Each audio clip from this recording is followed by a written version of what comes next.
Hello friends, welcome to the success Kendra. दोस्तों, इस video में हम लोग बिहार वनपल 2020 यानी कि बिहार फॉरेस्ट्री 2020 के लिए जीव विज्ञान के 100 प्लस अति महत्वपूर्ण प्रश्नों को कवर करेंगे।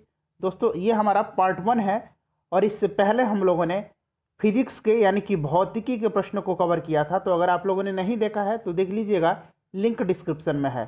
तो चलिए फ्रेंड्स, बिना देरी किए आज का सेशन स्टार्ट करते हैं। वीडियो पसंद आएगी तो इसे लाइक और शेयर जरूर कर दीजिएगा। चैनल पर नए हैं तो सब्सक्राइब कर लीजिए और बेल आइकन को जरूर प्रेस कर लीजिएगा ताकि वीडियो के रेगुलर नोटिफिकेशन आपको मिलते रहें। तो चलिए शुरू करते हैं। फ्रेंड्स, सबसे पहले मैं आप सभी को एग्जाम पैटर्न से रूबरू करा देता हूं। देखिए, 15 नंबर में आपसे current affair, history, polity, geography, economics यानी कि जीके जीएस पूछे जाएंगे। उसके बाद 50 नंबर का साइंस पूछा जाएगा। इसको थोड़ा सा समझ लीजिए। इसमें जो है 15 नंबर फिजिक्स रहेगा, 15 नंबर केमिस्ट्री रहेगा और 20 नंबर जो रहेगा वो बायोलॉजी का होगा यानी कि जीव विज्ञान का होगा। और इसके साथ आपको एक चॉइस दिया जाएगा मैथ का। या तो आप 20 नंबर का बायोलॉजी बनाइए या फिर 20 नंबर का आप मैथ बनाइएगा। लेकिन आप जो भी बनाइएगा उत्तर पुस्तिका में ज़रूर आप निशान लगा दीजिएगा, लिख दीजिएगा कि आप जीव विज्ञान बना रहे हैं या फिर बायोलॉजी बना रहे हैं। उसके बाद 15 नंबर का रीजनिंग पूछा जाएगा और इसमें थोड़ा सा मैथ रहेगा। 10 नंबर इंग्लिश रहेगा और 10 नंबर हिंदी रहेगा। तो टोटल ये 100 नंबर हो गए। तो आपको पता चल गया। तो चलिए शुरू करते हैं। देखिएगा, 20 नंबर का जो है बायोलॉजी आपके एग्जाम में पूछा जाएगा। इंपॉर्टेंट रहेगा यह सेशन आपके लिए। पुस्तक द ओरिजिन ऑफ स्पीसीज किसने लिखी है? तो देखिए, इंपॉर्टेंट क्वेश्चन है, बार बार यह पूछा जाता है। तो द ओरिजिन ऑफ स्पीसीज पुस्तक डार्विन के द्वारा लिखी गई है।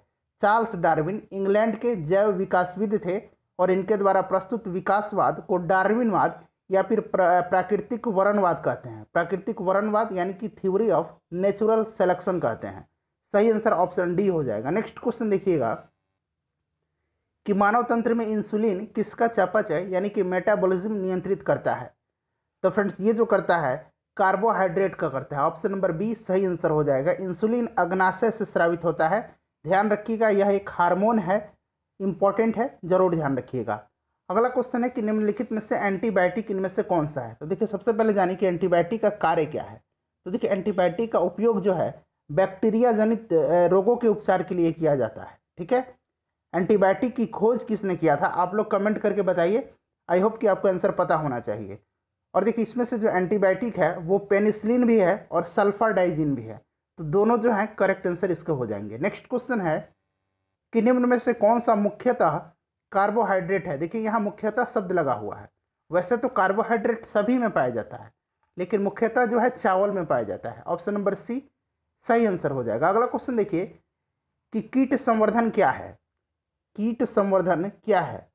तो कीट संवर्धन कीटों की वृद्धि करने का विज्ञान है, यानी कि ऑप्शन नंबर ए जो होगा इस प्रश्न का करेक्ट आंसर हो जाएगा। ठीक है फ्रेंड्स, चलिए अगला क्वेश्चन देखिएगा कि जेनेटिक्स निम्न में से किसका अध्ययन है? जेनेटिक्स जीव विज्ञान की वह शाखा है जिसके अंतर्गत जीवधारियों में जीनों, आनुवांशिकता और विचरण का अध्ययन किया जाता है। तो सही आंसर इसका ऑप्शन नंबर डी हो जाएगा। नेक्स्ट क्वेश्चन है कि लौंग पौधे के निम्नलिखित में से किस भाग से प्राप्त होते हैं? फ्रेंड्स, इंपॉर्टेंट सेशन है और जैसे कि मैंने बताया कि हम लोग 100 प्लस प्रश्नों को कवर करेंगे और यह पार्ट 1 है और इसमें हम लोग लगभग 55 प्रश्न कवर करेंगे और बाकी के जो प्रश्न शेष रह जाएंगे उनको हम लोग अगले वीडियो में कवर करेंगे। तो सही आंसर इसका हो जाएगा ऑप्शन नंबर डी, शुष्क पुष्प कली से। नेक्स्ट क्वेश्चन देखिए कि पादप कली है।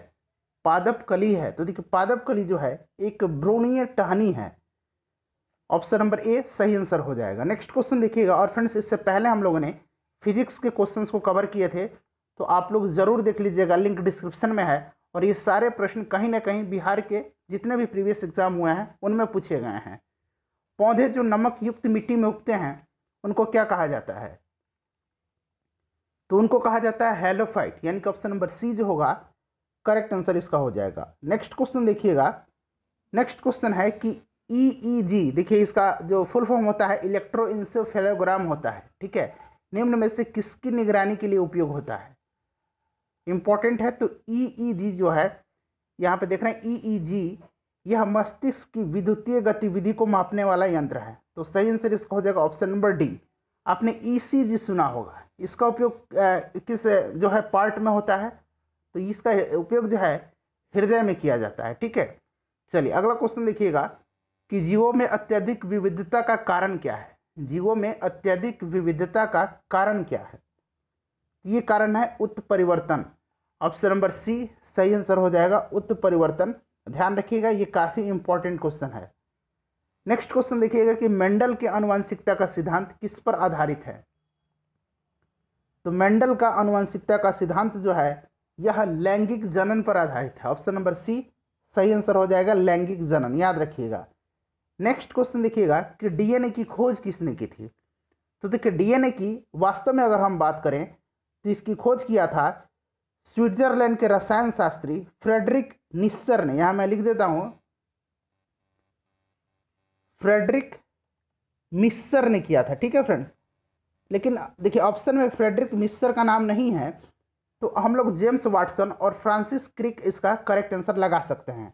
वास्तव में इन वैज्ञानिकों ने एक्सरे विश्लेषण के द्वारा 1953 में डीएनए का कुंडलीकार विन्यास प्रस्तुत किया था। खोज नहीं किया था इन्होंने, खोज किया था फ्रेडरिक मिस्सर ने, ध्यान रखिएगा। तो फ्रेडरिक मिस्सर अगर ऑप्शन में रहे तो आप फ्रेडरिक मिस्सर पर टिक लगाइएगा। नेक्स्ट क्वेश्चन देखिएगा कि जीव कोशिकाओं में आनुवंशिक लक्षणों के नियंत्रण में निम्नलिखित में से कौन सा उत्तरदायी है। तो फ्रेंड्स ये जो उत्तरदायी है ये है DNA. Option number D correct answer हो जाएगा, डीएनए है। अगला क्वेश्चन है क्वेश्चन नंबर 15, और आप लोग कमेंट करके बताइए कि आपको वीडियो कैसी लग रही है। अगर खराब लग रही है तो नो लिखिए, अच्छी लग रही है तो यस लिख दीजिएगा। यकृत एवं मांसपेशियों में ऊर्जा जमा होती है, ये प्रश्न काफ़ी इंपॉर्टेंट है। तो ये जमा होती है ग्लाइकोजेन के रूप में। ऑप्शन नंबर डी जो है करेक्ट आंसर हो जाएगा, ग्लाइकोजेन के रूप में। क्लियर है, मोस्ट इंपॉर्टेंट है, याद रखिएगा। शरीर की कोशिकाओं को कार्य करने के लिए ऊर्जा की आवश्यकता होती है। यह ऊर्जा शुगर, वसा, प्रोटीन की रासायनिक क्रियाओं से प्राप्त होती है। शुगर शरीर में ग्लूकोज में परिवर्तित हो जाती है। ठीक है फ्रेंड्स, जो एक सरल शर्करा है। यह अवशोषित होकर रक्त से विभिन्न अंगों ऊतकों में पहुंच जाती है। यकृत मांसपेशियों में मुख्यतः ग्लूकोज ऊर्जा को ग्लाइकोजेन के रूप में जमा करता है। नेक्स्ट क्वेश्चन देखिएगा कि मानव शरीर में होता है। तो आप सभी को पता होगा मानव शरीर में लगभग 70% जो है पानी होता है। 17 नंबर क्वेश्चन देखिएगा कि निम्न में से कौन सा विटामिन प्रतिस्कंदन विषों के प्रतिविष प्रतिकारक के रूप में प्रयोग किया जाता है। मोस्ट इंपॉर्टेंट क्वेश्चन है, इसको आप लोग ध्यान रखिएगा, इंपॉर्टेंट क्वेश्चन है। ठीक है फ्रेंड्स, तो देखिए प्रतिस्कंदन विषों के प्रतिविष प्रतिकारक के रूप में विटामिन के का प्रयोग किया जाता है। ऑप्शन नंबर डी सही आंसर हो जाएगा। इस विटामिन को रुधिर स्राव रोधी पदार्थ कहते हैं। इसकी कमी वाले व्यक्ति का ऑपरेशन आसानी से नहीं किया जा सकता है क्योंकि अधिक रुधिर बह जाने का डर बना रहता है। तो रक्त का थक्का बनाने वाला विटामिन कौन सा है? विटामिन के है, ध्यान रखिएगा। नेक्स्ट क्वेश्चन देखिए कि निम्नलिखित में से किस विटामिन को अर्गोकैल्सिफेरॉल कहते हैं। ये भी प्रश्न इंपॉर्टेंट है।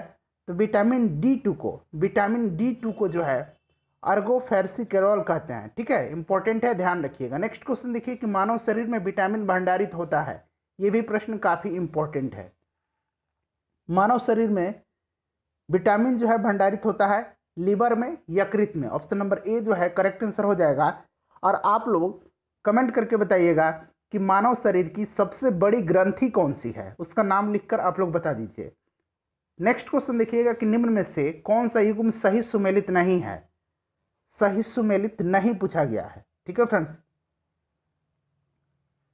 तो इसका जो करेक्ट आंसर हो जाएगा, देखिए रेटिनॉल जो है ये विटामिन ए है। विटामिन ए का रासायनिक नाम है रेटिनॉल और इसकी कमी से जीरोफ्लैथेमिया होता है, बिल्कुल करेक्ट है।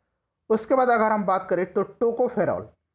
ठीक है, टोकोफेरॉल, देखिए टोकोफेरॉल जो है विटामिन ई का रासायनिक नाम है। ठीक है, विटामिन ई का रासायनिक नाम है और इससे जो है बेरी नहीं होता है। बेरी रोग जो है ये विटामिन बी से होता है। ठीक है, तो यही जो है गलत है। उसके बाद देखिए साइनोकोबालामिन को विटामिन B12 कहा जाता है और इससे जो है रक्त अल्पता होता है, ये सही है। उसके बाद अर्गोकैल्सिफेरॉल, अभी हम लोग ने देखा है कि विटामिन D3 को कहा जाता है। ठीक है, विटामिन D2 को कहा जाता है, माफ कीजिएगा D2 को कहा जाता है अर्गोकैल्सिफेरॉल। और विटामिन डी की कमी से रिकेट्स होता है बच्चों में, ये सभी पता है आप सबको को। तो ऑप्शन नंबर बी जो है करेक्ट आंसर हो जाएगा। निम्नलिखित में से किस युग्म में सही सुमेल नहीं है। तो देखिए सही सुमेल पूछा जा रहा है, तो विटामिन के किस में पाया जाता है? अल्फा अल्फा में पाया जाता है। विटामिन ए जो है गेहूं अंकुर तेल में पाया जाता है, ये भी सही है। विटामिन डी है कॉड यकृत तेल, ये भी सही है। और विटामिन बी1 जो है यह संतरा में बहुत ही अल्प मात्रा में पाया जाता है। तो आप इसका आंसर ऑप्शन ए लगा सकते हैं, ठीक है। संतरा में मेनली विटामिन सी पाया जाता है। नेक्स्ट क्वेश्चन देखिएगा कि जिस विटामिन में कोबाल्ट होता है वह है, तो विटामिन B12 में कोबाल्ट पाया जाता है, आप सभी को पता होगा। ऑप्शन नंबर डी जो है इस प्रश्न का करेक्ट आंसर हो जाएगा, विटामिन B12। 23 नंबर देखिएगा कि एक स्वस्थ वयस्क मनुष्य में रक्त का कुल परिमाप होता है, तो स्वस्थ मनुष्य में कितना रक्त होता है? 5 से 6 लीटर होता है, यानी कि ऑप्शन नंबर ए जो है इस प्रश्न का सही आंसर हो जाएगा, ठीक है। शरीर में रक्त की मात्रा शरीर के भार से 7 से 8% होती है, ठीक है। आपके भार से 7 से 8% तक होती है, इसको भी आप लोग ध्यान रखिएगा। अगला क्वेश्चन देखिए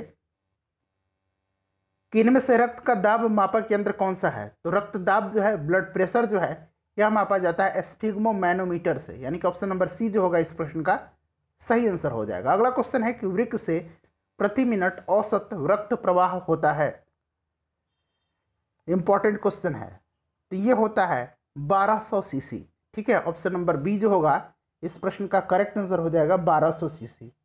नेक्स्ट क्वेश्चन देखिए कि इंसुलिन है, तो देखिए मैंने इंसुलिन बताया था कि एक हार्मोन है, एक प्रोटीन है, ऑप्शन नंबर डी जो है करेक्ट आंसर हो जाएगा। और मैंने बताया था कि इंसुलिन का स्रावन जो होता है किस ग्रंथि से होता है, आप लोग कमेंट करके अभी बताइएगा। नेक्स्ट क्वेश्चन देखिएगा कि निम्नलिखित में से कौन सा हार्मोन है? फ्रेंड्स मैं आपका 1 मिनट तो छोड़िए, 1 सेकंड में भी आपका मैं समय बर्बाद नहीं करूंगा। जो भी मैं बात करूंगा पढ़ाई से रिलेटेड ही करूंगा। कौन सा हार्मोन है इसमें से? तो इंसुलिन हार्मोन है, इंसुलिन प्रोटीन है एक प्रकार का, ये भी ध्यान रखना है आपको साथ साथ। नेक्स्ट क्वेश्चन देखिए कि निम्नलिखित में से कौन सा हार्मोन स्तन ग्रंथियों से दुग्ध स्राव होने में भूमिका निभाता है? मोस्ट इंपॉर्टेंट क्वेश्चन है, ये इंपॉर्टेंट क्वेश्चन है, इसको आपको ध्यान रखना है, ठीक है फ्रेंड्स। तो देखिए ये जो है ऑक्सीटॉक्सिन है, कौन सा है? ऑक्सीटॉक्सिन है, ऑप्शन नंबर डी जो होगा इस प्रश्न का करेक्ट आंसर हो जाएगा। ऑक्सीटॉक्सिन के 2 लक्ष्य उत्तक हैं, ठीक है। कौन कौन से ये 2 लक्ष्य हैं? तो स्त्रियों के गर्भाशय तथा इनके स्तन शिशु जन्म के बाद, ठीक है, यह हार्मोन गर्भाशय को सामान्य अवस्था में लाने तथा शिशु द्वारा दुग्ध पान के समय स्तनों की पेशियों को सिकोड़ करके दुग्ध उत्क्षेपण को बढ़ाने में काम करता है, तो ध्यान रखिएगा। अगला क्वेश्चन है कि निम्नलिखित में से किस हार्मोन में आयोडीन मिली होती है? आयोडीन किस में मिली होती है? तो ये मिली होती है थायरॉक्सिन में, ठीक है। ऑप्शन नंबर सी जो होगा इस प्रश्न का करेक्ट आंसर हो जाएगा थायरॉक्सिन। इंपॉर्टेंट है, ध्यान रखना है आपको, ठीक है। शरीर में आयोडीन की कमी से घेंघा रोग हो जाता है। कौन सा रोग होता है? घेंघा रोग होता है। अगला क्वेश्चन देखिए कि प्रकाश संश्लेषण होता है, तो प्रकाश संश्लेषण जो है क्लोरोप्लास्ट नामक कोशिकांग में जैव रासायनिक क्रिया प्रकाश संश्लेषण जो है यह संपन्न होता है। क्लोरोप्लास्ट में हरे रंग का वर्णक क्लोरोफिल पाया जाता है। सही आंसर ऑप्शन नंबर सी हो जाएगा। नेक्स्ट क्वेश्चन देखिए कि प्रकाश संश्लेषण का उप उत्पाद है, तो प्रकाश संश्लेषण का उप उत्पाद जो है यह क्या है फ्रेंड्स? तो यह ऑक्सीजन है। क्या निकलता है? ऑक्सीजन छोड़ते हैं पौधे। अगला क्वेश्चन देखिएगा, नेक्स्ट क्वेश्चन है कि सौर ऊर्जा एटीपी में बदलती है, तो सौर ऊर्जा जो है एटीपी में बदलती है क्लोरोप्लास्ट में, यानी कि ऑप्शन नंबर बी जो होगा इस प्रश्न का करेक्ट आंसर हो जाएगा। नेक्स्ट क्वेश्चन देखिए, नेक्स्ट क्वेश्चन है कि कोशिका का शक्ति स्रोत होता है, कोशिका का पावर हाउस किसको कहा जाता है? तो देखिए कोशिका का पावर हाउस जो है यह किसको कहा जाता है? इंपॉर्टेंट क्वेश्चन है। तो कोशिका का पावर हाउस जो है माइटोकॉन्ड्रिया को कहा जाता है, ठीक है। मोस्ट इंपॉर्टेंट क्वेश्चन है, आप लोग जरूर ध्यान रखिएगा, किसको कहा जाता है? माइटोकॉन्ड्रिया को कहा जाता है कोशिका का पावर हाउस, ठीक है। प्रोटीन की फैक्ट्री किसको कहा जाता है? प्रोटीन की फैक्ट्री भी पूछा जाता है बार बार, ठीक है।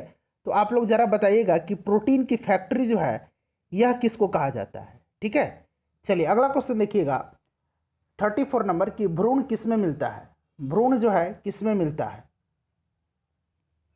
तो इसका करेक्ट आंसर मैं बता दूं माइटोकॉन्ड्रिया हो जाएगा। देखिएगा भ्रूण किस में मिलता है? तो भ्रूण जो है यह किस में मिलता है फ्रेंड्स? ये आपसे पूछा गया है। तो भ्रूण जो है बीज में मिलता है, पौधे में भ्रूण बीज में मिलता है। सही आंसर ऑप्शन नंबर बी हो जाएगा। निम्नलिखित में से कौन प्रतिजैविक औषधि हैं, यानी कि इसमें से प्रतिजैविक जो हैं ये कौन है? इंपॉर्टेंट क्वेश्चन है। तो देखिए सही आंसर इसके हो जाएंगे क्लोरोलैम्फिनॉल, और उसके बाद अगर दूसरा इसमें हम बात करें तो दूसरा जो है वो कौन सा है? दूसरा है ये हो जाएगा सल्फा गुआर्डिनिन। ठीक है, ये दोनों जो हैं प्रतिजैविक है।